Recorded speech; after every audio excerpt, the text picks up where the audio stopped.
우리는 모두 일찍이 하나님의 택함을 받은 복된 사람입니다.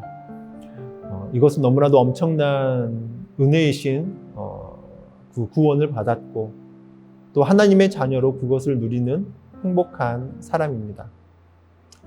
아무런 대가 없이 우리에게 모든 것을 허락하신 하나님께 감사하면서 나아갈 수 있는 시간이 되길 소망합니다.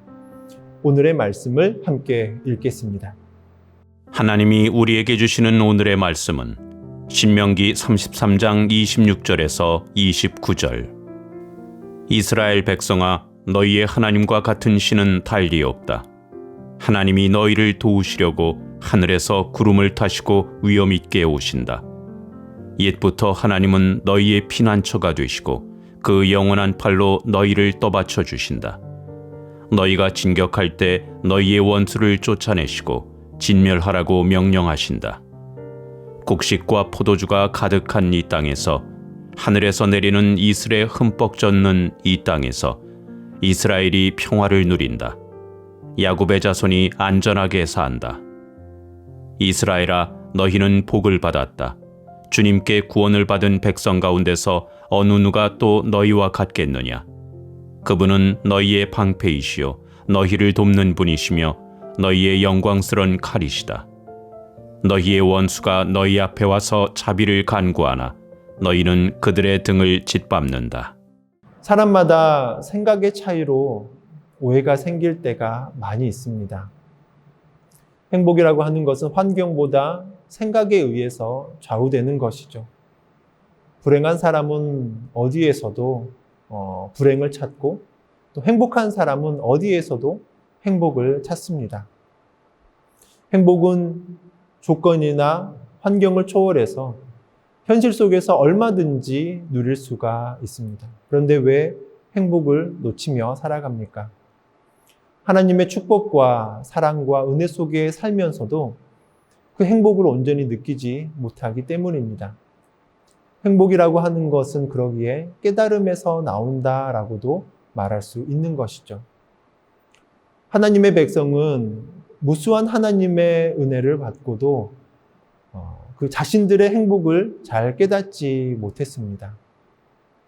그에 대한 깨달음을 주려고 모세는 이스라엘 백성들에게 행복한 사람이다라고 표현을 하고 있습니다. 과거의 은혜를 기억하게 하는 일은 부모나 또 목회자나 멘토가 해야 할 가장 중요한 일들 가운데 하나입니다. 저도 가정에서 막내 아들을 키우면서 어린 시절에 수술하고 치료하던 그때에 많은 성도님들의 그 기도와 그 헌신의 손길을 통해서 이 모든 시간들을 이겨낼 수 있었고 또한 사역을 지탱할 수 있는 힘을 얻었기에 그 은혜를 잊지 못해서 가끔 아이들에게 전하곤 합니다. 사도 바울도 자신의 사역을 함께 후원했던 루디아나, 베베 등과 같은 신실한 헌신자들의 이름을 성경에까지 기록했습니다. 그 이름은 2000년이 지난 지금까지도 아름다운 이름의 대명사처럼 사용되고 있습니다. 자녀들에게 받은 은혜를 기억하게 하는 일은 자녀의 행복과 축복을 위해서 부모가 해야 할 가장 중요한 일들 가운데 하나입니다.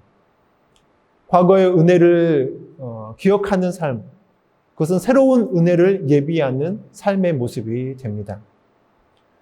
여수룬이란 이 표현, 은혜로운 백성 뜻을 가진 이스라엘의 별칭입니다.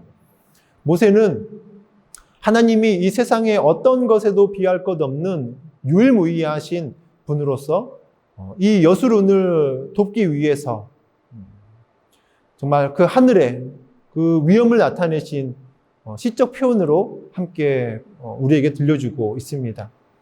하나님께서 어떻게 도우시는가?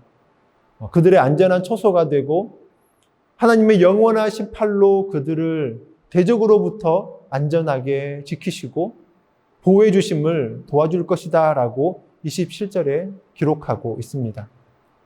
우리가 교회에 오면 마음이 안정되고 행복해집니다. 왜 그렇습니까? 하나님의 그 품 안에 온 것 같은 느낌을 받기 때문인 것이죠. 부모의 팔에 안긴 아기는 전혀 염려함이 없듯이 하나님의 그 영원하신 팔을 의지하며 나아가는 자는 더욱더 염려할 것이 없습니다. 앞서서 대신 싸워주시고 또한 바른 길로 인도해 주시는, 또한 도와주시는 영원하신 하나님의 그 손길 아래에 있다면 얼마나 든든합니까? 정말 든든한 보디가드 한 명이 있다고 한다면 우리들의 마음이 너무나도 든든할 것인데, 하나님께서 함께 해주신다면 이 얼마나 행복할 수 있겠습니까? 더 나아가서 하나님의 도우심은 풍성한 축복으로 나타날 때가 많습니다. 더욱 29절에서는 성도는 최종 승리가 보장되는 존재다라고 말합니다. 승리로 가는 과정에서 절망적인 일을 만나도 찬란한 그 꿈과 비전을 포기하지 말아야 합니다. 하나님 그 안에 있으면 결국 승리합니다. 사람이 실패하고 때로는 낙심하게 되며 살아가는 근본 이유는 하나님 밖에 있기 때문인 것이죠. 하나님을 멀리 떠나 있기 때문입니다. 더 나아가서 하나님께서 허락하여 주신 자신의 가능성과 잠재력을 충분히 발휘하지 못하기 때문입니다. 사람은 강한 것 같지만 너무나도 나약한 존재이죠. 자연 적응력도 약하고 상처도 잘 받습니다. 그런데 어떻게 만물의 으뜸이 되었습니까? 하나님께서 돕는 방패가 되어주시고 영광의 칼이 되어주셨기 때문인 것이죠. 사람이 도와주어도 큰 힘이 되는데 하물며 하나님께서 함께하여 주시고 도와주신다면 이 얼마나 큰 힘이 되겠습니까? 하나님의 사람으로, 하나님의 축복을 누리는 사람으로, 정말 최후 승리의 삶을 풍성히 누리는 삶으로 오늘 하루가 행복해지길 축원합니다. 함께 기도하겠습니다. 사랑의 하나님, 우리의 삶 속에서 아버지 하나님께서 세밀하게 간섭하여 주셔서 우리 언제나 만족하며 언제나 기뻐하며 정말 지금 서 있는 이 순간이 정말 주님 은혜의 날들임을 고백합니다. 정말 하나님께서 세밀하게 간섭하여 주시고 이끌어 주셨던 그 귀한 은혜의 날들을 우리 다 기억하면서 영원하신 축복과 영원하신 소망의 날들을 담대히 걸어가는 우리의 모습이 되게 하여 주시옵소서. 우리를 최후 승리로 이끌어 주시는 하나님의 그 능력의 모습 앞에 우리 담대히 걸어가면서 날마다 영광의 날들을 이루게 하여 주시옵소서. 예수님의 이름으로 기도합니다. 아멘.